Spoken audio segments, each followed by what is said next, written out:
In this video, I will be showing you 4 vlogging tips for beginners and pro. Number 1. Follow your passion. Only when you are in love with what you create, that is when you will do it every day. That is simply, your passion. You can start by picking a subject or niche of interest. Number 2. Learn video editing. If you are on a low budget, it is best to learn, as editing is a big part of vlogging. You can check various video editing tools online. Number 3. Be consistent. Let your voice shine through every video you create. Keep your audience hooked.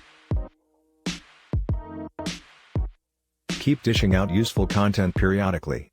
Once they are useful, YouTube will serve it to other users who are not even your subscribers.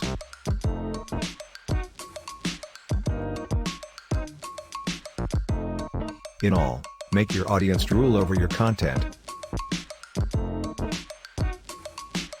4. Focus on quality.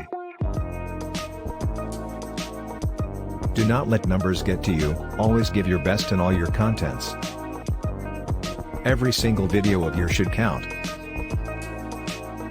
Subscribe to this channel, and I wish you all the best in your vlogging journey.